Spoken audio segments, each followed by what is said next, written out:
Nahmaduhu wa nasta'inuhu wa nastaghfiruh wa na'udzu billahi min syururi anfusina wa min sayyiati a'malina may yahdihillahu fala mudilla lahu wa may yudlil fala hadiya lahu wa asyhadu an la ilaha illallah wahdahu la syarika lahu wa asyhadu anna Muhammadan abduhu wa rasuluhu sallallahu alaihi wa ala alihi wa ashabihi ajma'in, amma ba'd. Kita lanjutkan kajian kita dari kitab At-Ta'liqat Al-Jaliyah 'ala Al-Muqaddimah Al-Aqdiyah. Kita telah masuk pada pembahasan yang ketujuh dari pembatal keislaman, yaitu as-sihru, sihir. Kemarin telah kita sebutkan dari keterangan penulis buku ini, sihir itu ada dua macam. Ada jenisnya as-sarfu, itu sihir yang memalingkan seseorang dari orang yang dia cintai, baik sanak famili atau kerabat. Intinya guna sihir tadi untuk memisahkan seseorang, untuk membuat orang benci, dibuat benci terhadap istrinya, dibuat benci kepada keluarganya. Nah, jenis yang kedua, sihrul ataf, sihir ataf. Ataf itu artinya lembut, lunak. Sebaliknya dia, al-mail ila syakhsin, dibuat condong terhadap sesuatu, awisyi, atau sesuatu benda, barang, awit ta'alluq bihi, atau punya ketergantungan, warrogba fi qurbihi, keinginan untuk dekat dengannya.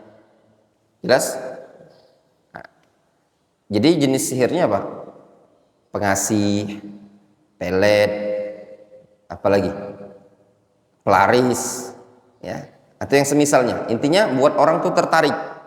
Namanya sihir ataf. Nah, kemudian kemarin kita sebutkan, ya kawan, sihir itu ada secara hakiki. Jadi bukan sihir itu cuma istilah, tapi sihir itu memang ada secara hakiki. Dan ini termasuk juga prinsip yang membedakan Ahlus Sunnah dengan Mu'tazilah.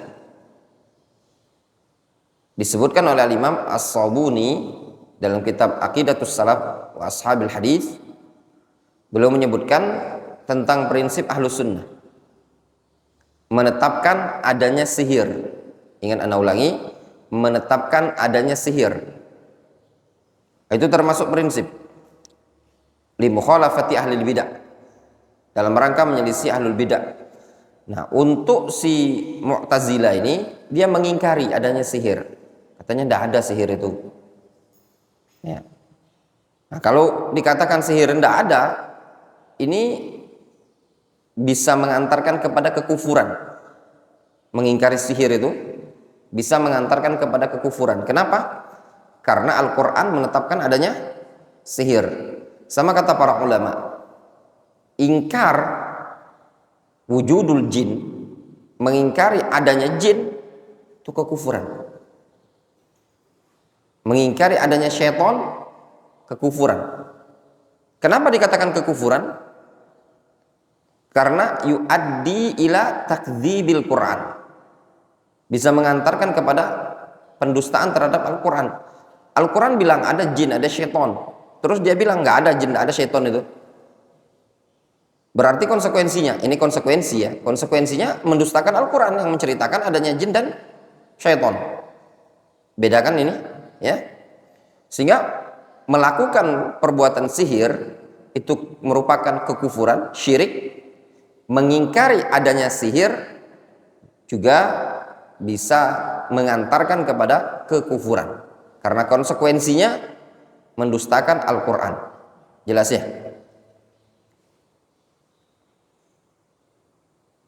Kemudian kita masih pada keterangan di ta'liq di bawah. Kata beliau, sihru at-takhyil. Sihir takhyil. Takhyil itu bayang-bayangin. Terbayang-bayang gitu loh.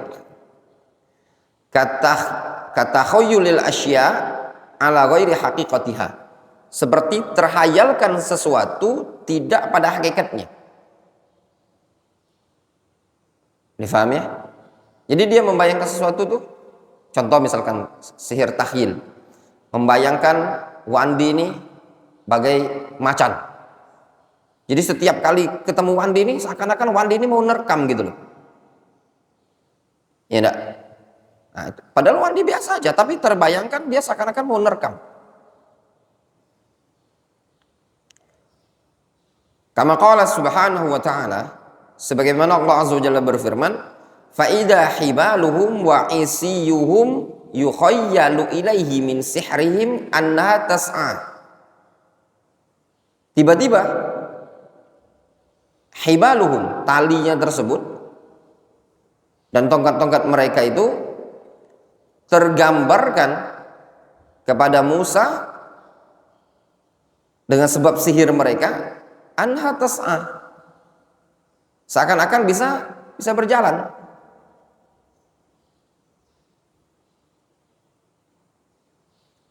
Jadi sihir ini nampak kan pada Musa, seakan-akan anha tas'a, yukhayyal, tergambarkan saja, tapi bukan berubah hakikat gitu loh.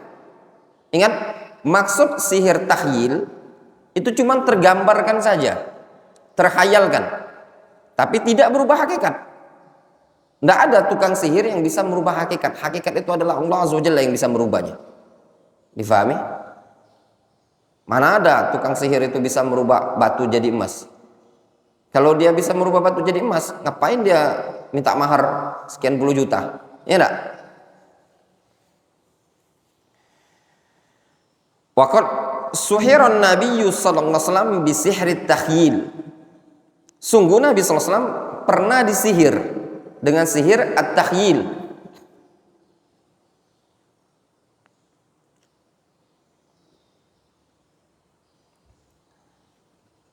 Dulu Nabi SAW pernah disihir juga ya, kawan. Pernah disihir. Yang nyihirnya siapa? Labid al-Asam. Ya. Atau afan, bukan Labid. Ukhtu Labid al-Asam, seorang perempuan saudarinya Labid al-Asam. Ya.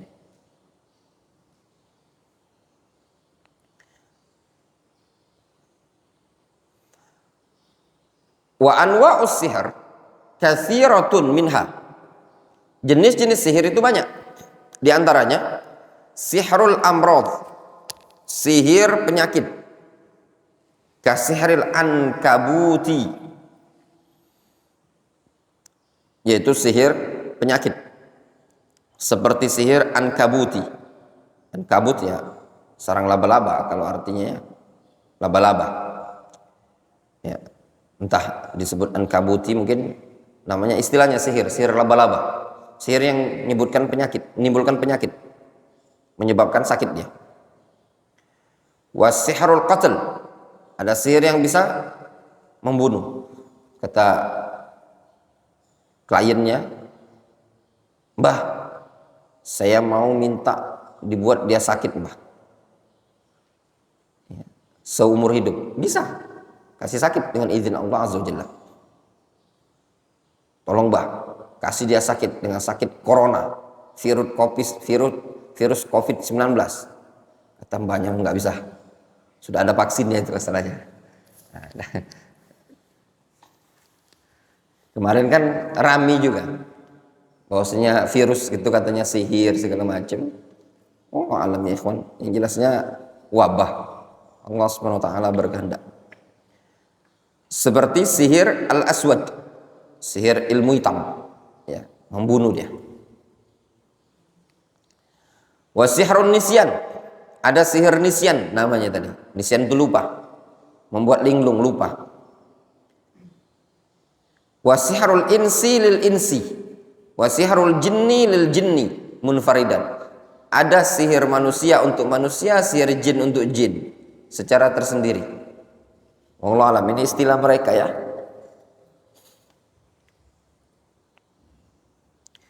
Wa hina yakunul insi muhsanan bi suratil Baqarah masalan, wa ya'jizu sahiru al insu an tikrari sihrihi, ya. Maka tatkala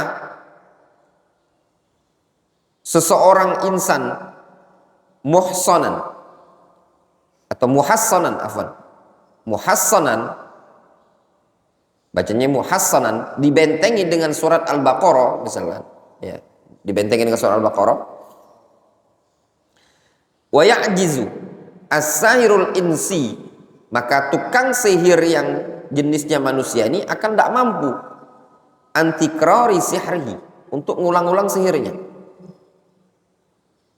Maka yatlub minas sahir al-jinni, maka dia akan meminta dari tukang sihir yang jin, ay yashar al-jinni al-mutalabbis bil insi, maka dia akan meminta kepada tukang sihir jin ini tadi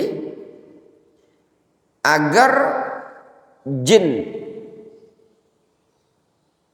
ini tadi menyihir, ya, melakukan sihir, atau jin yang menampakkan seperti wujud manusia ini melakukan sihir gitu. Jadi kalau tidak mampu lagi dia dengan kekuatan dia, maka dia minta jin liyazhara asara sihril, atau liyazhara asaru sihril jinni alal insi, supaya menang atau kuat nampak pengaruh sihir jin tadi kepada manusia.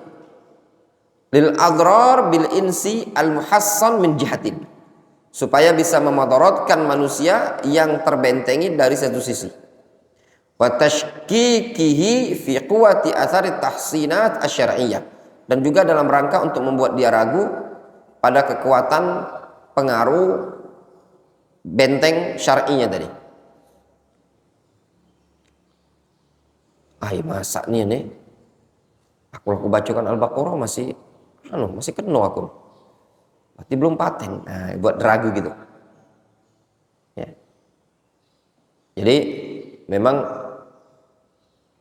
ya tukang sihir itu ketika tidak bisa dia gunakan kekuatan dia, kekuatan batin dia segala macam, kadang jin disuruhnya gitu loh. Sihir itu ya kan pasti ada kekufuran, makanya dikatakan kekufuran. Pasti ada penyembahan kepada syaitan, kepada iblis. Kadang ngeri mereka itu, minum darah, kadang makan, ada sebagian mereka bilang makan janin, entah dari mana mereka dapat janin itu dimakan. Ngeri kan, disembahkan untuk syaitan. Kemudian nah di sini ada tanbih ya kawan, yang perlu disering ditanbih oleh para ulama berkaitan dengan ruqyah syar'iyyah. Ya. Itu ditanbih oleh para ulama terkait dengan praktek-praktek ruqyah syar'iyyah. Buat praktek ruqyah syar'iyyah begini dan begini, yang seperti itu bahkan sebagian para ulama mengatakan itu kebid'ahan.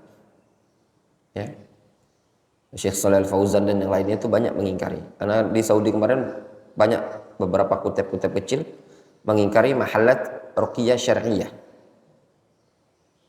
Pertama, kadang ada kebid'ahan di situ. Memang kesannya syar'i.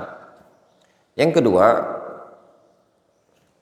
mereka juga kadang minta bayaran upah. Yang ketiga, itu tidak dikenal profesi seperti itu di kalangan salaf. Tidak dikenal ya. Sampai ada sahabat misalkan buat praktek, tidak ada yang sakit, kepala desa suatu kaum, Abu Sa'id melintas di situ, kemudian di ruqyah dibacakan Al-Fatihah, gitu aja. Tidak sampai ada di kalangan sahabat buka praktek dan yang lainnya. Terus bagaimana membentengi masyarakat? Ya sebenarnya dengan tauhid, dengan kajian. Ya. Adapun buka pengajian khusus ruqyah syar'iyyah atau yang semisalnya, masih banyak pelajaran yang paling penting untuk disampaikan kepada umat. Ya. Kadang ada bohong-bohongnya juga. Dikumpulkan di masjid, terus dibacakan ayat Al-Quran, tiba-tiba si A itu muntah, kayaknya antum kerasukan. Si B juga, si C. Ada kerjaan lain. Ya. Yang tukang ruqyahnya kadang butuh diruqyah juga. Kalau Ustadzul Akmal tuh ruqyah manhaj. Ya. Kalau istilah Ustadzul Akmal itu perlu diruqyah ini, ruqyah manhajnya ini. Ana pernah ngisi kajian di tempat ruqyah itu, Palembang ini. Ya. Ya banyak lah waktu itu orang hamil nggak dapat anak gitu. Jadi dia datangkan 2 kali kalau nggak salah. Ya ada mungkin sisi positifnya, dia datangkan medis juga. Jadi dia datangkan 2 dari sisi syar'inya. Ya ana sampaikan terkait dengan takdir, mau gimana lagi, berobatlah dengan medis. Dia datangkan dokter spesialis segala macam. Kemudian diruqyah, dibekam, itu semua ikhtiar ya ikhwan. Kalau mau dikatakan boleh, ya boleh saja. Cuma jangan sampai dengan adanya tempat-tempat ruqyah seperti ini, kita itu membuat seakan-akan ruqyah ini merupakan sebab utama.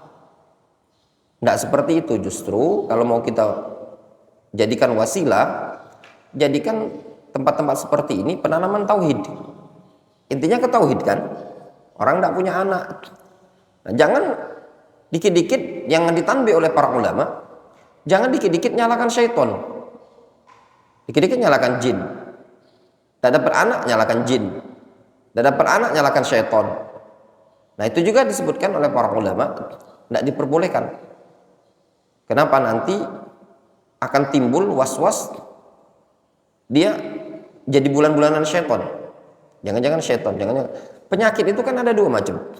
Memungkinkan sebabnya adalah sihir. Memungkinkan sebabnya memang penyakit. Al-amrad, penyakit yang memang Allah SWT turunkan. Ya, kalau memang ada penyakit, ya kadang ada obatnya. Ya, misalkan kurang subur atau yang semisalnya, ya ditangani dengan cara-cara medis.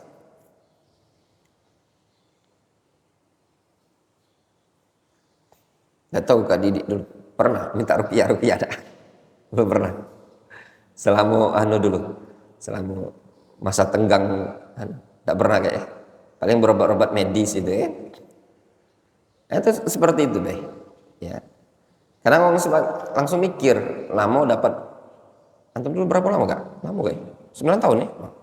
Karena orang dapat 3 tahun, 4 tahun lah resah. Ini jangan-jangan santet, jangan-jangan kawan begawi, itu menyebabkan khawatir, akan menyebabkan suudzon, ya, curiga dengan teman kerja dan yang semisalnya. Tidak masalah kita melakukan pengobatan di ruqyah dan yang semisalnya. Cuma ingat, setiap penyakit itu ada obatnya kalau memang tepat. Contoh ya, Nabi SAW apakah berobat semuanya dengan ruqyah? Tidak kan? Ada beliau berobat dengan obat yang dikenal dengan tibun nabawi kan? Madu, habatus sauda atau yang semisalnya kan? Nah, jadi tidak setiap penyakit itu diatasi dengan cara ruqyah. Dan itu boleh, dan itu juga digolongkan pengobatan syar'i dengan madu, dengan habatus sauda. Kemudian at-takhallusu minas sihri. Takhallus,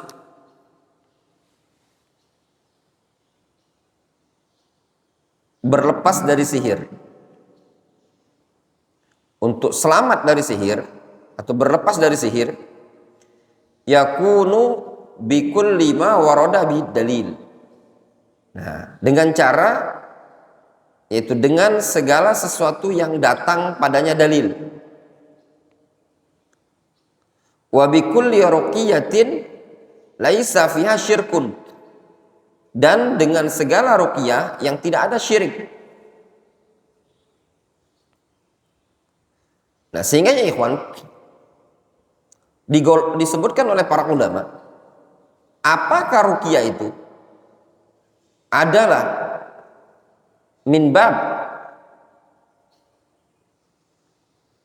adat, min bab adat atau mubah,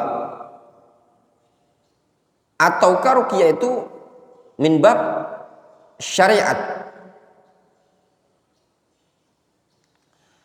Syekh Muhammad Umar Bazmul beliau mengatakan ruqyah ini ya ikhwan, kata beliau, ruqyah itu bukan dalam bab syariat, tapi ruqyah ini dalam bab ibahah, mubah, dengan ketentuan berpatokan dalam hadis ini. Qala sallallahu alaihi wasallam, Rasul mengatakan, "I'ridu alayya ruqakum." Paparkan ruqyah kalian kepadaku. La ba'sa birruqa ma lam takun syirkan. Tidak masalah berruqyah selama tidak syirik. Jadi patokannya apa? Tidak syirik. Dan juga bukan pula dengan cara-cara yang bid'ah. Ya.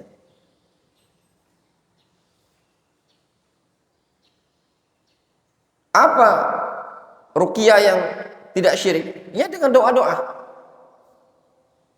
Dengan doa-doa. Tidak masalah. Baca doa ini, zikir ini, bebas. Selama bukan kesyirikan. Gimana kalau doanya cuman dia mengatakan doanya Allahumma ishfihi syifaan ajilan, atau yang semisalnya. Apakah sudah dikatakan ruqyah? Naam, dikatakan ruqyah. Tidak ada kan kesyirikan. Jadi tidak mesti ruqyah itu istilahnya dengan ayat tertentu, dengan zikir tertentu, tidak. Selama lafaz tersebut tidak kesyirikan.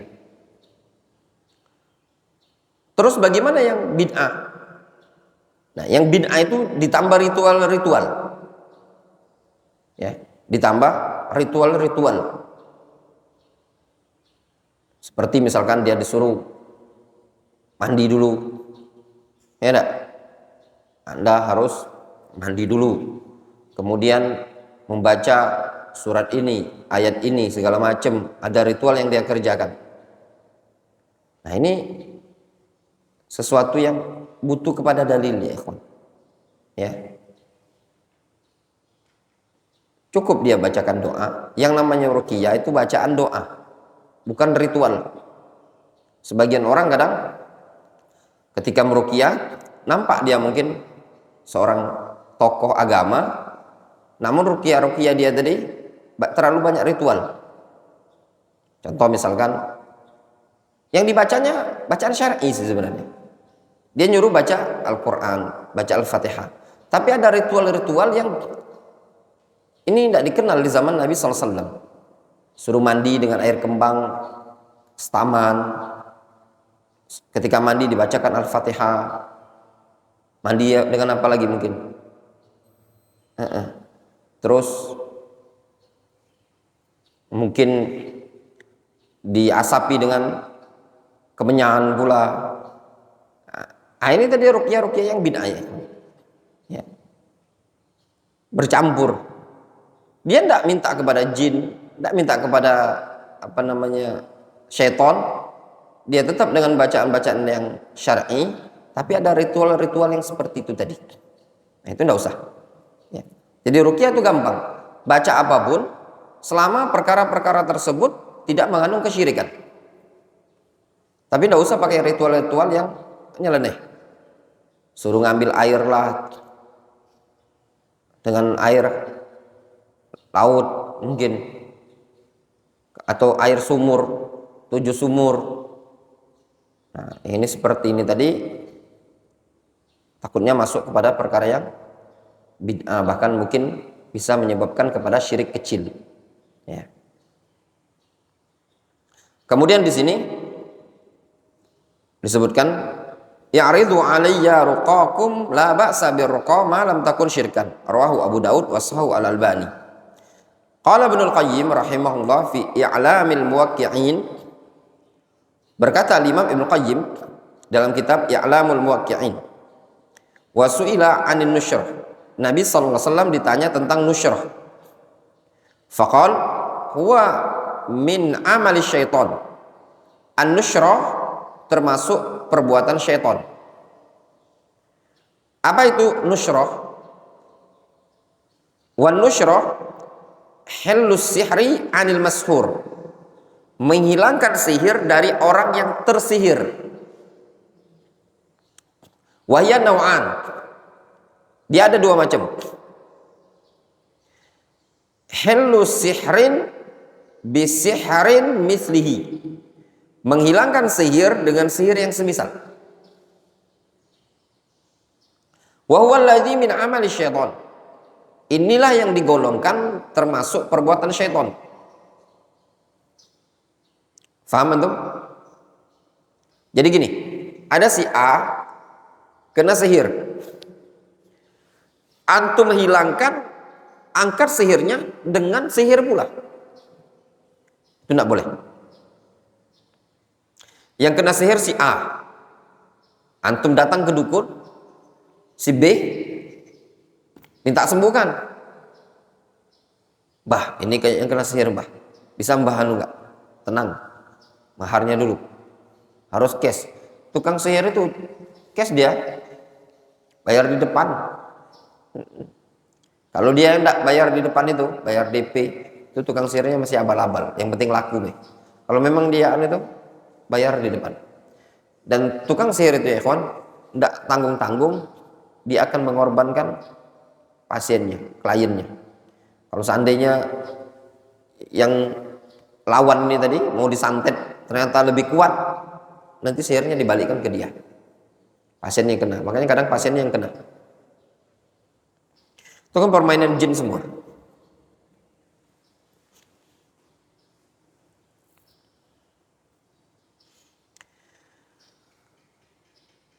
Fa inna sihra min amalihi fayataqarrabu ilaihi nashiru wal muntashiru bima yuhib. Dikarenakan sihir itu, ya, sesungguhnya sihir min man amilahu, ya, fa inna sihra man amilahu, siapa yang mengerjakannya, fayataqarrab ilaihi nashir wal muntashir bima yuhib, maka an-nashir itu orang yang minta dihilangkan, wal muntashir pasiennya akan bertakarrub kepada orang yang buat sihir tadi dengan sesuatu yang dia sukai. Fayubtil amalahu anil mashur, sehingga dia akan membatalkan perbuatan dia dari orang yang tersihir tadi. Faham gambarannya? Yang kena sihir si A, dia hilangkan sihir ini tadi dengan sihir pula. Didatangi dukun. Datangi dukun tadi. Bisa jadi dukun yang didatangi adalah dukun yang pelaku. Ya. Bah, tolong bah, hilangkan bah. Bisa katanya. Tapi dengan syarat. Antum siapkan ayam cemani. Darahnya hitam, matanya hitam, bulunya hitam. Semuanya hitam. Saya angkat sihirnya. Udah, ternyata yang nyihir tadi si C, dukunnya si B, yang kena sihir si A. Kita datangi si B, kemudian si B dukunnya tadi ngangkat, ternyata bayarnya lebih besar. Memungkinkan? Memungkinkan. Atau dia datangi tukang sihir yang lain, juga masuk, itu tidak boleh.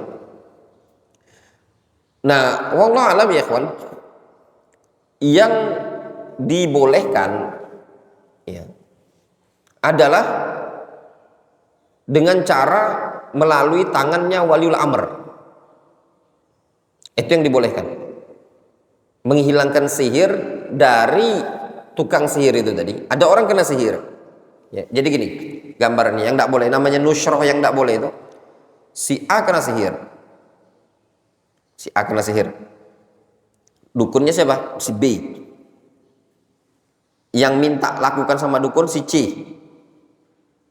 yang eksekusinya siapa? B, dukun. Nah, kita datangi si B, itu tidak boleh, itu namanya nusyroh. Pak dukun B, tolong angkatkan sihir yang dari si A. Siapa yang nyihir? Yang nyihirnya si C. Berapa dibayarnya? 50 juta. Sudah, tolong angkatkan, saya bakal bayar 70 juta. Diangkat sama dia. Boleh apa enggak? Tidak boleh. Ini yang disebut min amali syaitan. Mengangkat sihir dengan sihir, itu tidak boleh. Atau yang nyihir si B, antum datang ke dukun lain ya, minta sembuhkan, sama-sama tidak boleh. Dua-duanya digolongkan sihir. Yang menurut sebagian para ulama ya, seingat ana waktu belajar di Yaman disebutkan diperbolehkan kalau melalui tangan sultan, penguasa. Ditangkap dukunnya tadi, kemudian dukunnya dipaksa, kamu yang melakukan sihir dengan si A, kamu angkat, hilangkan sihir tersebut. Berarti dia mengangkat sihir ini dengan sihir kan? Nah, itu diperbolehkan apabila permintaannya dari penguasa sebagai bentuk pemaksaan terhadap dia. Kalau enggak, engkau angkat, lepas kepala inti, ya enggak? Nih, langsung pancung. Nah, jadi dihilangkan sama dia. Nah, itu yang dibolehkan. Tapi kalau dukunnya itu ditangkap, ya, dukunnya ditangkap sama kita, bukan waliul amr, ditangkap dukunnya, karena kita bukan waliul amr, dukunnya ditangkap, atau kita paksa dukunnya untuk mengangkat sihir tersebut, itu tidak boleh. Terus gimana kalau ini tahu kita dukunnya, dukun eksekusi ya, atau intinya dukun itu kasih pertanggungjawaban, tapi bukan disuruh dia ngangkat sihirnya. Kenapa kita tidak boleh nyuruhnya? Tidak boleh menghilangkan sihir itu dengan sihir, difahami? Tidak boleh. Terus gimana ngilangkannya tadi? Dengan ruqyah.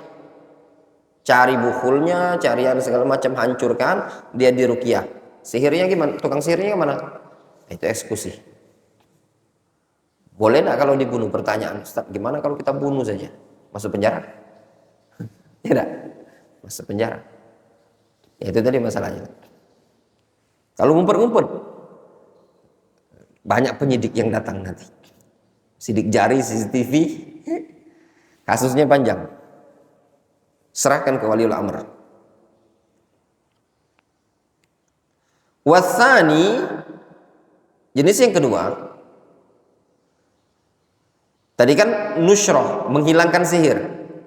Kalau menghilangkan sihir dengan sihir itu tidak boleh. Yang kedua, an-nusyroh birruqyah wa ta'awudzat wa da'awat wal adwiyah al-mubahah. Itu nusyroh, menghilangkan sihir dengan ruqyah, dengan ta'awudzat, doa-doa perlindungan, doa-doa dan obat-obatan yang mubah. Fahadza jaizun bal mustahab. Ini boleh dan mustahab. Ya ikhwan, dikatakan mustahab, ingat ya. Tadi ana bilang ruqyah syar'iyah atau ruqyah itu tadi, para ulama seperti Syekh Muhammad Umar Bazmul, beliau mengatakan itu bab ibahah. Bukan bab syar'iyah, tapi bab adat. Difahami? Mubah. Yang beliau maksud adalah hukum ruqyah. Ya, difahami? Hukum ruqyah. Apakah hukum ruqyah? Beliau mengatakan adat. Ibahah. Difahami? Bukan hukum pengobatan. Kalau hukum pengobatannya, jadi ada bedakan hukum asal. Hukum asal ruqyah apa? Mubah. Apa dalilnya? Rasul mengatakan la ba'sa birruqyah, tidak masalah. Malam takun syirkan, selama tidak syirik. Berarti hukum asalnya apa? Ibahah. Hukum asal. Adapun berobat terkadang mubah, terkadang sunnah, mustahab, terkadang wajib, tergantung kondisi. Makanya di sini ketika menghilangkan sihir dengan ruqyah, maka hukumnya mubah, bahkan bisa dikatakan mustahab. Difahami? Wa 'ala an-naw' al-mazmum yuhmal qaulul hasan la yuhallu sihru illa sahirun, atau la yuhillu as-sihra illa sahirun. Maka atas jenis yang tercela ini dibawalah ucapan Al-Hasan Al-Basri yang beliau mengatakan la yuhillu sihra illa sahir. Tidak ada yang bisa menghilangkan sihir kecuali tukang sihir. Difahami? Afwan. Tidak ada yang menghilangkan sihir kecuali dia dikatakan tukang sihir juga. Itu terjemahannya ya. Al-Hasan Al-Basri pernah mengatakan la yuhillu as-sihra illa sahir. Tidaklah ada orang yang menghilangkan sihir melainkan dia dikatakan tukang sihir juga. Ngeri kan ya? Ada orang kena sihir, dihilangkan sihirnya, melainkan pasti dia dikatakan sebagai tukang sihir. Apa maksudnya ini tadi? Maksudnya pengobatan yang tidak syar'i, yaitu menghilangkan sihir dengan sihir. Difahami? Jangan antum fahami la yuhillu sihra illa sahir. Tidak ada yang bisa menghilangkan sihir kecuali tukang sihir, bukan. Maksudnya apa?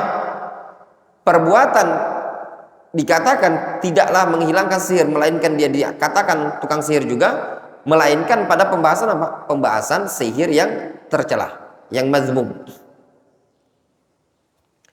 Kemudian wat tahassun minas sihri yakunu bi qiraati suratil Baqarah kulla yaum. Sedangkan berbenteng dari sihir itu bisa dengan cara membaca surat Al-Baqarah setiap hari. Fa in syaqqa fa kullu salasin. Kalau berat, maka baca masing-masing dari 3 surat tersebut. Apa itu? Al-Mu'awwidzatain wa ayatul kursi wal Fatihah. Kalau berat baca Al-Baqarah, berat antum baca Al-Baqarah 286 ayat, 2 juz lebih itu. Berat mau baca Al-Baqarah, baca Al-Mu'awwidzatain. Apa Mu'awwidzatain? Apa Mu'awwidzatain? Al-Falaq, An-Nas, wa ayatul kursi wal Fatihah, wa kullu ma sahhat bihi al-adillah, dan segala sesuatu surat yang datang dengannya dalil. Qala Rasulullah sallallahu alaihi wasallam. Rasulullah sallallahu alaihi wasallam mengatakan, "Iqra'u suratal Baqarah fa inna akhdaha barakatun wa tarkaha hasratun wa la tastati'uha al-batalah." Kata Nabi sallallahu alaihi wasallam, beliau mengatakan, bacalah surat Al-Baqarah. Fa inna akhdaha barakatun. Sesungguhnya mengambil Al-Baqarah tersebut, mau membacanya adalah keberkahan. Wa tarkaha hasratun. Ditinggalkan itu penyelesaian, penyesalan. Wala tastati'uha al-batalah, dan tidak akan dimampui oleh orang yang malas. Al-batalah itu kaslan, maknanya kaslan. Nabi SAW mengatakan, Iqra'u surat Al-Baqarah, bacalah surat Al-Baqarah, fa inna akhdaha barakatun wa tarkaha hasratun wa la tastati'uha al-batalah. Ngambil atau membaca surat tersebut adalah keberkahan, ditinggalkan adalah penyesalan, dan penyesalan ya, kerugian, menyesal, dan tidak akan dimampui oleh orang yang malas. An Uqbah ibni Amir radhiyallahu anhu qala, Dari Uqbah bin Amir radhiyallahu anhu, beliau mengatakan, ja'ala Rasulullah SAW yata'awwadz bi a'udzu bi rabbil falaq wa a'udzu bi rabbin nas. Rasul mulai berlindung dengan surat Qul a'udzu bi rabbil falaq dan Qul a'udzu bi rabbin nas. Beliau yata'awwadz, Rasul berlindung kepada Allah dengan membaca surat Qul a'udzu bi rabbil falaq dan Qul a'udzu bi rabbin nas. Wa yaqulu, Rasul mengatakan, ya Uqbah ta'awwadz bihima fama ta'awwadza muta'awwidzun bimitslihima. Kata Nabi SAW, ya Uqbah, berlindunglah engkau kepada Allah dengan membaca dua surat tersebut, maka sungguh tidak ada seseorang yang berlindung dengan sesuatu yang semisal kedua surat tadi. Rawahu Abu Daud dan disahihkan oleh Syekh Al-Albani. Wa qala Rasulullah SAW juga mengatakan, man qala la ilaha illallah wahdahu la syarikalah lahul mulku wa lahul hamdu wa huwa ala kulli syai'in qadir fi yaumin mi'ata marrah kanat lahu adla asyri riqabin wa kutiba lahu mi'atu hasanatin wa muhiyat anhu mi'atu sayyi'atin wa kanat lahu hirzan minasyaitan yaumahu dzalika hatta yumsi wa lam ya'ti ahadun bi afdal mimma ja'a bihi illa rajulun amila aktsara minhu. Muttafaqun alaih. Nabi SAW mengatakan, man qala la ilaha illallah, siapa mengucapkan la ilaha illallah wahdahu la syarikalah lahul mulku wa lahul hamdu wa huwa ala kulli syai'in qadir fi yaumin mi'ata marrah, sehari itu 100 kali. Bagusnya antum baca kapan? Baca di pagi hari 100, di sore hari 100. Hafal? La ilaha illallah wahdahu la syarikalah lahul mulku wa lahul hamdu wa huwa ala kulli syai'in qadir. Di pagi hari pada subuh 100 kali, pada asar 100 kali. Keutamaannya apa? Kanat lahu adalah asyara riqabin, dia mendapatkan pahala setara dengan membebaskan 10 budak. Wa kutibat lahu mi'atu hasanah, dicatat untuk dia 100 kebaikan. Wa muhiyat anhu mi'atu sayyi'ah, dihapuskan untuk dia 100 keburukan.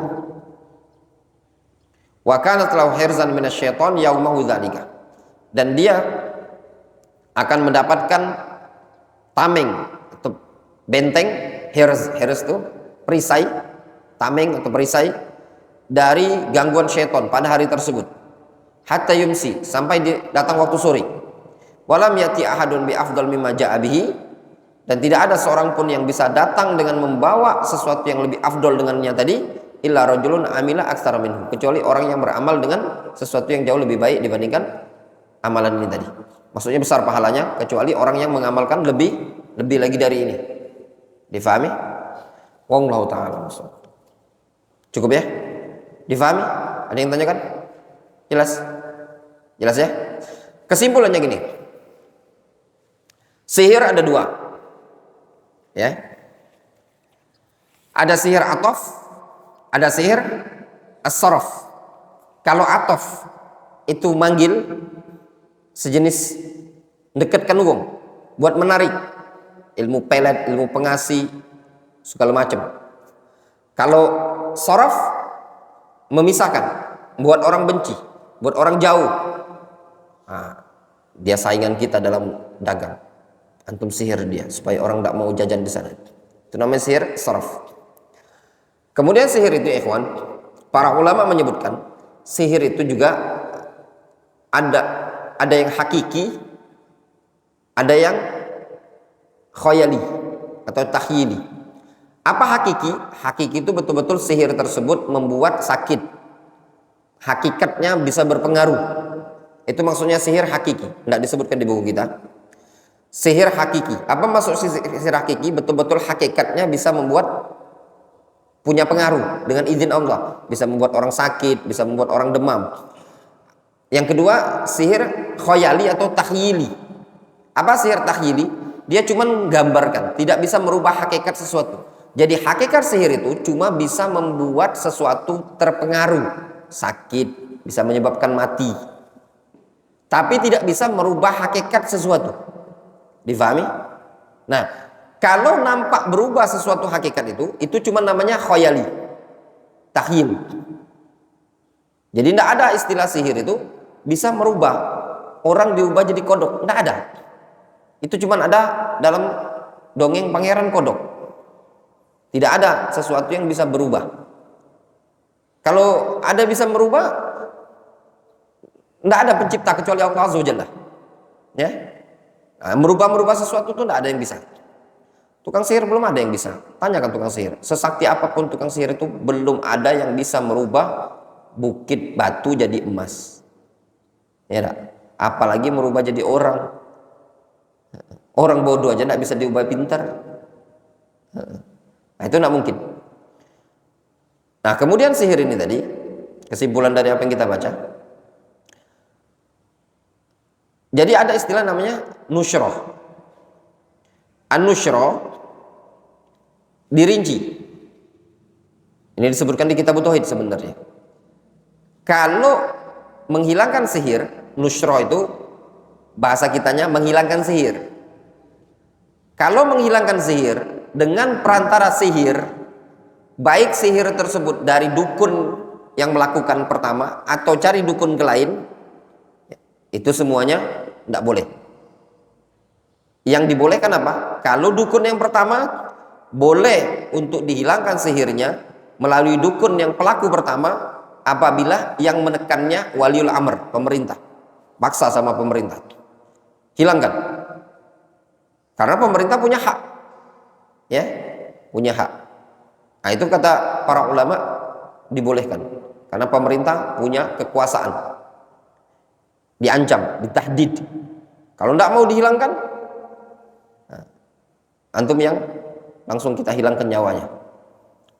Nah, kemudian menghilangkan sihir dengan cara yang syar'i.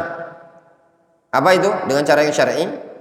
Dengan nusyroh, dengan ruqyah, dengan zikir-zikir, dengan doa-doa. Ingat ya, cara yang syar'i. Ruqyah lakukan dengan cara yang syar'i. Tapi hukum asal ruqyah adalah mubah. Difahami? Mubah. Kenapa dikatakan mubah? Nabi tadi mengatakan la ba'sa birruqah malam takun syirkan. Tidak masalah dengan ruqyah, boleh saja dengan ruqyah selama tidak syirik. Jadi hukum asal ruqyah itu mubah. Tapi cara-caranya harus dengan cara yang syar'i. Difahami? Ya. Jangan dengan cara-cara yang berbau ritual-ritual yang ada kebid'ahan-kebid'ahannya tadi. Wallahu ta'ala. Adapun bab yang pembatal Islam yang ke-8 itu berkaitan dengan membantu kaum musyrikin dan orang-orang kafir. Mungkin kita lanjutkan pertemuan berikutnya. Naktafi bihadzal qadar.